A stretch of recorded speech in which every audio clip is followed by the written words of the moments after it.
नमस्कार, मैं सौरभ शुक्ला और आप देख रहे हैं न्यूज़ 18।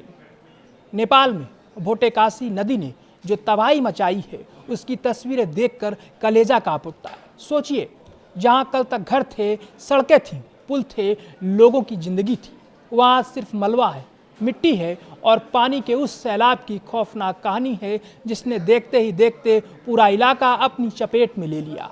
ये सिर्फ बाढ़ नहीं थी, ये पहाड़ों से आया मौत का सैलाब था। तिब्बत की तरफ से आया पानी नेपाल के रसुआ में भोटेकोसी नदी को ऐसा रौद्र रूप दे गया कि इंसानों के बनाए रास्ते, पुल और बस्तियां सब कुछ पानी और मलबे के सामने बौना साबित हो गया। और अब इस तबाही के बाद सबसे बड़ा सवाल उठ रहा है, अगर यह आफत तिब्बत की तरफ से आई थी तो क्या चीन को इसकी भनक पहले से थी? अगर ऊपरी इलाके में ग्लेशियर, बर्फ, चट्टान या मलबे के खिसकने की स्थिति बनी थी, अगर तिब्बत के केरुंग इलाके में पानी का स्तर अचानक बढ़ रहा था, तो नीचे नेपाल को समय रहते अलर्ट क्यों नहीं मिला? क्योंकि आपदा को हमेशा रोका नहीं जा सकता, लेकिन चेतावनी देकर मौतों को कम जरूर किया जा सकता है। यही सवाल आज नेपाल पूछ रहा है। नेपाल की तरफ से आशंका जताई गई है कि चीन के हिस्से में किसी जियोलॉजिकल डिजास्टर, डैम या निर्माण क्षेत्र से जुड़ी घटना ने हालात बिगाड़े हो सकते हैं। चीन ने इन दावों को खारिज कर दिया और इसे फर्जी खबर बताया। लेकिन सवाल सिर्फ आरोपों का नहीं है, सवाल है जवाबदेही का। आखिर उस रात हुआ क्या था? क्या तिब्बत के ऊपरी हिस्से में कोई ऐसी प्राकृतिक घटना हुई जिसकी जानकारी पहले से मौजूद थी?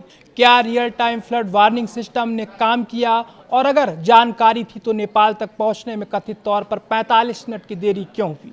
किसी सामान्य दिन में 45 मिनट शायद सिर्फ घड़ी का एक छोटा सा हिस्सा हो सकता है, लेकिन जब पहाड़ों से मौत का सैलाब उतर रहा हो तो 45 मिनट किसी परिवार के लिए जिंदगी और मौत के बीच का फर्क हो सकता है। किसी माँ को अपने बच्चे को बचाने का वक्त मिल सकता था, किसी बुजुर्ग को घर से निकलने का वक्त मिल सकता था, किसी गांव को खाली कराने का वक्त मिल सकता था। लेकिन जब चेतावनी देर से पहुंचे तो सवाल सिर्फ सिस्टम पर नहीं उठता, सवाल इंसानी जिंदगी की कीमत पर उठता है। और अब एक दूसरा गंभीर सवाल भी सामने है, क्या हिमालय में अंधाधुंध निर्माण प्रकृति के गुस्से को और खतरनाक बना रहा है? तिब्बत के संवेदनशील हिमालयी इलाकों में सड़कें, पुल, बिजली परियोजनाएं, सीमा सुविधाएं और रिटेनिंग वॉल्स तेजी से बनाई जा रही हैं। विकास जरूरी है, इंफ्रास्ट्रक्चर जरूरी है, लेकिन हिमालय कोई कंक्रीट का मैदान नहीं है। ये भूकंप, ग्लेशियर, लैंडस्लाइड और ग्लेशियल लेक आउटबर्स्ट फ्लड यानी GLOF जैसे खतरों से घिरा बेहद संवेदनशील इलाका है। ऐसे हम अगर पहाड़ों को काट कर रास्ते बनाए जाएं, नदियों के प्राकृतिक रास्तों के आसपास बड़े निर्माण हों, जल निकासी के रास्ते बदले जाएं, तो सवाल उठना लाजमी है कि क्या इंसान खुद उस तबाही का जोखिम बढ़ा रहा है जिससे बचने की कोशिश कर रहा है? हालांकि अभी तक ऐसा कोई पुख्ता प्रमाण नहीं है कि चीन की सेफ्टी वाल या किसी निर्माण परियोजना ने इस बाढ़ को जन्म दिया, लेकिन जांच तो होनी ही चाहिए, क्योंकि अप्रैल में नेपाल ने चीन से भोटेकोसी के किनारे बन रही सेफ्टी वाल का काम रोकने का अनुरोध किया था। नेपाल को आशंका थी कि निर्माण से नदी का प्राकृतिक बहाव प्रभावित हो सकता है, और अब उसी इलाके में ऐसी विनाशकारी बाढ़ आने के बाद सवाल फिर खड़े हो गए हैं। हमें आरोप नहीं चाहिए, हमें सच चाहिए। हमें राजनीति नहीं चाहिए, हमें जवाब चाहिए, क्योंकि भोटेकोसी का पानी सिर्फ नेपाल तक सीमित नहीं है। यही जलधारा आगे त्रिशूली, नारायणी और गंडक नदी तंत्र से जुड़ती है और इसका असर भारत के बिहार तक पहुंच सकता है। यानी तिब्बत के पहाड़ों में होने वाली एक चरम प्राकृतिक घटना का असर नेपाल से होते हुए भारत तक महसूस किया जा सकता है।